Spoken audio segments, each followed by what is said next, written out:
وہ 3 دن پہلے ونی ہو کر حویلی آئی تھی، پر یہ تک نہیں جانتی تھی کہ اس کا شوہر کون تھا۔ حویلی کی عورتوں نے حویلی کا سارا کام کروایا تھا۔ اس کا جسم درد سے چور تھا۔ رات ملازم اسے چھونے کی کوشش کرتا، تبھی آج رات وہ حویلی کے ایک بند کمرے میں چھپ کر سو گئی۔ نہیں جانتی تھی وہ اسی ظالم کا اسٹڈی روم تھا جس کے نکاح میں وہ آئی تھی۔ رات محراب جہانگیر ضروری فائل دیکھنے اسٹڈی آیا تو ٹیبل کے نیچے سکڑ کر سوتی معصوم وانیہ کو دیکھ کر پتھر ہو گیا۔ پہلی بار اتنی معصومیت اور حسن دیکھ کر اس نے نرمی سے وانیہ کو جو ہی باہر نکالنا چاہا، وہ روتی ہوئی، خبردار جو تم میرے پاس بھی آئے، ورنہ دیکھنا آج میں اپنے شوہر کو تمہارے بارے میں سب کچھ بتا کر رہوں گی۔ معصوم سی وانیہ ایک بار پھر خوف کے مارے ایک طرف سمٹ گئی تھی۔ جب شیرو نے اسے اپنے قریب کرنے کی کوشش کی، اس کی نظروں میں خباثت تھی۔ وہ وانیہ کے حسین وجود کو غلیظ نظروں سے دیکھ رہا تھا۔ اس کی دھمکی سن کر وہ ایک زہریلی ہنسی ہنسا اور طنزیہ لہجے میں بولا، اچھا یہ تو بتاؤ تمہارا شوہر ہے کون؟ کیا تمہیں پتا بھی ہے کہ تمہارا شوہر کون ہے؟ اگر تمہیں حقیقت معلوم ہو جائے تو تم یہ فضول بات کبھی زبان پر نہ لاتی۔ میں بتاؤں تمہیں، تمہارا شوہر ایک نمبر کا ظالم آدمی ہے۔ ایک بار اگر تم اس کے شکنجے میں پھنس گئی تو پھر تمہیں اس گھر سے کوئی بھی نہیں چھڑا سکتا۔ ابھی بھی وقت ہے، اپنا ہاتھ میرے ہاتھ میں دے دو۔ شیرو کی کمینی بھری سرگوشی نے وانیہ کے ہوش اڑا دیے۔ وہ کانپتی ہوئی ایک طرف مزید دبک گئی۔ آج بھی وہ ہر بار کی طرح شیرو اس پر دباؤ ڈالنے کی کوشش کر رہا تھا، مگر وانیہ نے خود کو سنبھالا۔ آنکھوں میں غصے کے چنگاریاں لیے تیزی سے بولی، میں کوئی عام سی بے سہارا لڑکی نہیں ہوں۔ پہلے بھی تمہیں منع کر چکی ہوں، لیکن تم باز ہی نہیں آتے۔ تمہیں کیا لگتا ہے میں اس گھر کی ملازمہ ہوں؟ نہیں، میں اس گھر کی بہو ہوں۔ وانیہ نے نفرت سے شیرو کو گھورا۔ وہ جانتی تھی کہ وہ محض ایک عام سا ملازم ہے، مگر وہ اکثر اپنی حدیں پار کرنے کی کوشش کرتا تھا۔ وانیہ ہمیشہ اس کی حقیقت اس کے منہ پر مارنے کی کوشش کرتی، مگر وہ باز نہیں آتا تھا۔ وانیہ کی بات سنتے ہی شیرو کا چہرہ غصے سے سرخ ہو گیا۔ اگلے ہی پل وہ اٹھاڑا، اچھا تو اب تو گھر والوں کو میری سچائی بتائے گی؟ دیکھتا ہوں کیسے بتاتی ہے۔ اگر تم نے ذرا بھی کوشش کی تو یاد رکھنا میں بھی سب کو بتا دوں گا کہ کل رات تم نے وہ ساری کھیر فریج سے گرا دی تھی، اور وہ کھیر وہ بلی نہیں بلکہ تم نے گرائی تھی۔ یہ سن کر وانیہ کے چہرے کا رنگ فک ہو گیا۔ اس کا دل جیسے سینے میں دھڑکنا بھول گیا۔ خوف نے اس کی رگ رگ میں سرایت کر لیا۔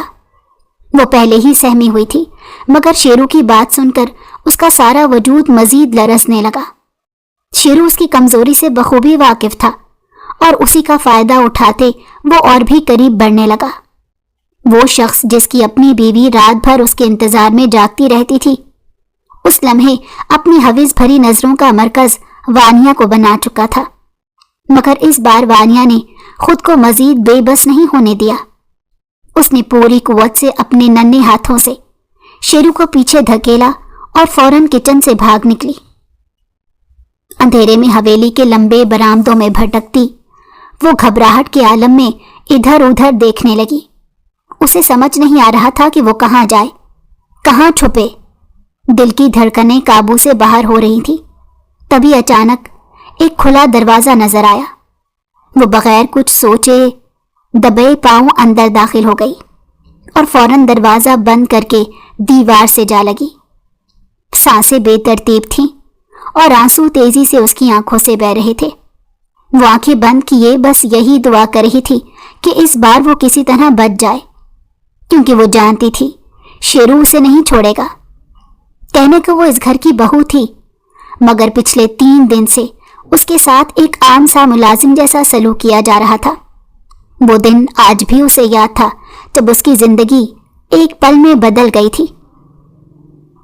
3 دن پہلے جب وہ کالج سے گھر لوٹی تو چچی نے اسے آتے ہی ایک جوڑا تھما دیا اور سخت لہجے میں بولی، وانیہ یہ لو، جلدی سے یہ کپڑے پہنو اور نیچے آ جاؤ۔ وانیا حیران رہ گئی۔ وہ چونک کر بولی، چچی جان یہ آپ کیا کہہ رہی ہیں؟ میں یہ کپڑے کیوں پہنوں؟ سب خیریت تو ہے نا؟ مگر اس کے سوال کا کوئی جواب نہیں آیا۔ جواب کے بجائے اگلے ہی لمحے ایک زوردار تھپڑ اس کے گال پہ پڑا۔ وہ ہکا بکا رہ گئی۔ تمہاری ہمت کیسے ہوئی مجھ سے سوال کرنے کی؟ جو کہا ہے وہ کرو۔ یہ کپڑے پہن کر فوراً نیچے آ جاؤ، تمہیں میری بات ماننی ہوگی۔ تھپڑ پڑتے ہی وانیا کے چہرے کا رنگ اڑ گیا۔ وہ کانپتی نگاہوں سے اس لباس کو دیکھ رہی تھی جو اس کے ہاتھ میں تھما دیا گیا تھا۔ گہرا سرخ رنگ، جس کا مطلب وہ خوب سمجھتی تھی۔ تو کیا میرا نکاح فرحاد سے ہونے والا ہے؟ یہ سوچ کر ہی اس کا دل جیسے سینے میں دھڑکنا بھول گیا۔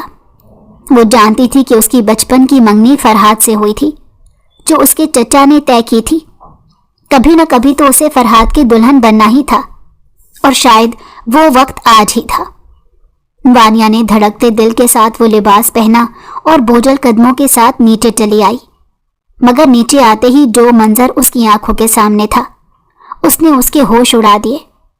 سامنے شاہانہ انداز میں محراب جہانگیر بیٹھا تھا، سر پر روایتی پگڑی، اکڑ دار شلوار کرتا اور آنکھوں میں وہی خونی سرخی جو ایک درندے کی آنکھوں میں ہوتی ہے۔ اس کے پہلو میں 2 کلیئر گارڈ کھڑے تھے۔ جیسے ہی محراب جہانگیر نے سیڑھیوں پر قدم رکھا، وانیا پر اپنی خونخوار نظریں گاڑی۔ وانیا کا دل دہل کر رہ گیا۔ وہ ساکت ہو گئی، قدم زمین نے جکڑ لیے۔ اسی لمحے اس کی چچی آگے بڑھی، اس کا بازو مضبوطی سے تھاما اور زبردستی اسے محراب جہانگیر کے سامنے لے آئی۔ یہ ہے ہماری وانیا، ہماری پھول جیسی بیٹی۔ بھتیجی تو ہے مگر ہم نے اسے بیٹی سے بڑھ کر پالا ہے، ہمارے پاس اس کے علاوہ کچھ دینے کو نہیں۔ یہ الفاظ جیسے ہی وانیا کے چچا کے منہ سے نکلے، وہ لرز کر رہ گئی۔ چچا، یہ آپ کیا کہہ رہی ہیں؟ ہوش میں تو ہیں آپ؟ یہ سب کیا ہو رہا ہے؟ وانیا کی کپکپاتی معصوم آواز جیسے ہی محراب جہانگیر کے کانوں میں پڑی، وہ ہلکا سا مسکرایا، مگر وہ مسکراہٹ زہر آلود تھی، جیسے کسی بھی لمحے زہر کا پیالہ اس کے لبوں سے چھلکنے والا ہو۔ ٹھیک ہے، جلدی سے نکاح کا انتظام کرو۔ اس کا گہرا روبدار لہجہ کمرے میں گونج اٹھا۔ ہماری حویلی انتظار کر رہی ہے اس لڑکی سے تمہارے بھتیجے کے کرتوت کا بدلہ لینے کے لیے۔ یہ سنتے ہی وانیا کے پیروں تلے سے زمین نکل گئی۔ وہ شوق کی حالت میں ایک قدم پیچھے ہٹی۔ چچا جان، یہ میں کیا سن رہی ہوں؟ فرحاد کہاں ہے؟ میرا نکاح تو اس سے ہونا تھا نا؟ اور کیا کیا ہے جاوید نے؟ مگر اس کی بات ادھوری رہ گئی جب اس کے چچا نے خونخوار نظروں سے اسے گھورا۔ اس کی آنکھوں میں صفاقی تھی۔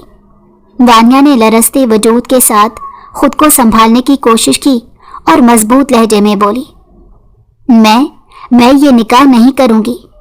کسی کو بھی یہ حق نہیں کہ وہ میری زندگی کا فیصلہ لے۔ چچا جان، آپ بھول رہے ہیں، اس گھر پر جتنا حق آپ کا ہے اتنا ہی میرا بھی ہے۔ آپ مجھے یوں کسی اجنبی کے حوالے نہیں کر سکتے۔ وانیا کی لرزتی مگر ہمت بھری آواز جیسے ہی محراب جہانگیر کے کانوں میں پڑی، اس نے گہری سانس خارج کی، گویا اپنے غصے کو قابو میں کر رہا ہو۔ مگر وانیا کی چچی اتنی تحمل مزاج نہیں تھی۔ وہ فوراً آگے بڑھی، وانیا کا بازو سختی سے مروڑا اور دانت پیس کر بولی، تمہاری آواز کچھ زیادہ ہی بلند ہو رہی ہے وانیا۔ جو ہو رہا ہے وہ بالکل ٹھیک ہو رہا ہے، اور یاد رکھو یہ نکاح نہیں، یہ ونی کہلاتا ہے۔ یہ سنتے ہی وانیا کی روح فنا ہو گئی۔ ونی؟ یہ کیسی رسم ہے؟ اس کی آنکھیں خوف سے پھیل گئی۔ نہیں، میں کبھی اس انسان سے نکاح نہیں کر سکتی۔ تم اپنے بھائی کی زندگی چاہتی ہو یا نہیں؟ چچا نے وانیا کا بازو سختی سے پکڑ کر اسے ایک طرف کھینچا۔ ان کی آنکھوں میں اضطراب تھا۔ تمہارا بھائی جاوید، اس نے دشمنی میں آ کر کسی کی جان لے لی ہے۔ یہ سنتے ہی وانیا کے قدموں تلے سے زمین نکل گئی۔ نہیں، ایسا نہیں ہو سکتا۔ جاوید تو چل بھی نہیں سکتا، وہ اپنے پیروں پر کھڑا نہیں ہو سکتا۔ اس نے یہ سب کب کیا؟ وہ گھبرا کر بولی۔ اس کے ہونٹ لرز رہے تھے، آنکھیں حیرت اور خوف سے پھیلی ہوئی تھی۔ چچا نے جھوٹ گھڑتے ہوئے کہا، جب فرحاد اسے باہر گھمانے لے گیا تھا تبھی یہ سب ہوا۔ اچانک ہی ایک آدمی کی موت ہو گئی اور الزام جاوید پر آ گیا۔ میں جاوید سے پوچھ کر آتی ہوں۔ وانیا فوراً پلٹنے لگی، مگر چچا نے اس کا بازو اور بھی سختی سے جکڑ لیا۔ جاوید سے کیسے پوچھو گی؟ وہ بول نہیں سکتا۔ وہ زبان سے کبھی تمہیں یہ نہیں بتا سکتا کہ اس سے کتنا بڑا جرم ہو گیا ہے۔ وانیا کی آنکھوں میں بے یقینی کی ایک نئی لہر دوڑ گئی۔ اگر تم اپنے بھائی کی جان بچانا چاہتی ہو تو یہ نکاح کرنا ہی ہوگا۔ یہ سن کر وانیا کے چہرے پر آنسو بہنے لگے۔ جاوید ایسا کیسے کر سکتا ہے؟ اور فرحاد، وہ بھی تو وہاں تھا، اس نے میرے بھائی کو روکا کیوں نہیں؟ اس کی آواز کپ کپ آ گئی، آنکھیں سرخ ہو رہی تھیں۔ چچا نے سخت لہجے میں کہا، فضول سوالوں کا وقت نہیں ہے۔ محراب جہانگیر یہاں اپنے بھائی کے قتل کا بدلہ لینے آیا ہے۔ اس کے ہاتھ میں بندوق ہے اور صرف آدھے گھنٹے بعد وہ تمہارے بھائی کی جان بھی لے سکتا ہے۔ وانیا کا جسم جیسے بے جان ہو گیا۔ لیکن اگر تم چاہو تو اپنے بھائی کو بچا سکتی ہو۔ کیا تم بہن ہونے کے ناطے اتنی سی قربانی بھی نہیں دے سکتی کہ بس کچھ وقت کے لیے اس کے گھر چلی جاؤ؟ چچا کے الفاظ ہتھوڑے کی طرح اس کے دل پر برسے۔ اسے کچھ نظر نہیں آ رہا تھا، دماغ سن ہو چکا تھا، اور پھر اسے ایک کمرے میں لے جایا گیا۔ دروازہ بند ہوا اور اس کے وجود میں جیسے کسی نے قید کر دی۔ کچھ دیر بعد کمرے کے دروازے پر دستک ہوئی۔ وانیا کا دل زور سے دھڑکا۔ وہ جانتی بھی نہیں تھی کہ اس کا نکاح کسی انسان کے ساتھ ہو رہا ہے۔ اس کے سامنے نکاح نامہ رکھا گیا اور اس نے نہ آؤ دیکھا نہ تاؤ اور اس پر دستخط کر دیے۔ وہ بھی سوچ ہی رہی تھی کہ اچانک ایک ملازمہ آئی اور اسے ساتھ لے گئی۔ حویلی کی دہلیز پر قدم رکھتے ہی دل کی دھڑکن مزید تیز ہو گئی۔ سردی کی ایک لہر اس کی ریڑھ کی ہڈی میں دوڑ گئی۔ ایک سخت دھمکدار آواز نے اس کے قدم جکڑ لیے۔ رک جاؤ۔ وہ وہیں ساکت کھڑی رہ گئی۔ جیسے ہی وانیا نے نگاہ اٹھائی، اس کا سامنا ایک باوقار روبدار شخصیت والے 60 سالہ آدمی سے ہوا، جو در حقیقت محراب جہانگیر کا دادا تھا۔ لڑکی، کدھر جا رہی ہو؟ یہ سن کر وانیا گھبرا گئی، جلدی سے بولی، میں اپنے شوہر کے ساتھ جا رہی ہوں۔ یہ سن کر پرویز جہانگیر کا چہرہ غصے سے لال ہو گیا۔ اس کی آنکھوں میں شعلے بھڑک اٹھے۔ کس شوہر کے ساتھ؟ کون ہے تمہارا شوہر؟ اس نے ایک نظر محراب جہانگیر پر ڈالی، جو اپنی جگہ ایسے اکڑا کھڑا تھا جیسے اس کی گردن میں سریا ڈال دیا گیا ہو۔ اس نے ایک پل کے لیے بھی وانیا پر نظر نہیں ڈالی تھی، جیسے وہ وہاں موجود ہی نہ ہو۔ وانیا نے غیر یقینی انداز میں سر جھکا کر کہا، یہ میرے شوہر ہیں۔ تبھی ایک عورت نے آگے بڑھ کر وانیا کو کھینچ کر اپنے قریب کر لیا۔ اس کی آنکھوں میں نفرت اور ہونٹوں پر زہر بھرا تھا۔ خبردار، میرے بیٹے کو اپنا شوہر بنانے کی کوشش بھی مت کرنا۔ تم کبھی اس گھر کی بہو نہیں بن سکتی۔ تم ونی ہو اور تمہارے ساتھ وہی ہوگا جو ہمارے خاندان کی روایات کہتی ہیں۔ وانیا کی آنکھوں کے آگے اندھیرا چھانے لگا۔ اس کے پیروں تلے سے زمین نکل گئی۔ تبھی ایک دھیمی مگر مضبوط آواز سنائی دی، دادا جی، اگر آپ اجازت دیں تو کیا میں اس لڑکی کو لے جا سکتی ہوں؟ وانیا نے چونک کر دیکھا۔ یہ وہی عورت تھی جس کا چہرہ زرد پڑ چکا تھا، آنکھوں میں غم اور تکلیف تھی۔ وہ کوئی اور نہیں بلکہ شمشیر جہانگیر کی ماں تھی، وہ ماں جس نے اپنا بیٹا کھو دیا تھا۔ پرویز جہانگیر نے دانت پیستے ہوئے کہا، تمہیں میری اجازت کی ضرورت نہیں، لے جاؤ اسے، اور اس لڑکی کو اتنا درد دینا کہ ہمارا بدلہ پورا ہو جائے۔ یہ سنتے ہی دونوں عورتوں نے وانیا کو گھسیٹ کر باورچی خانے کی طرف لے جانا شروع کر دیا۔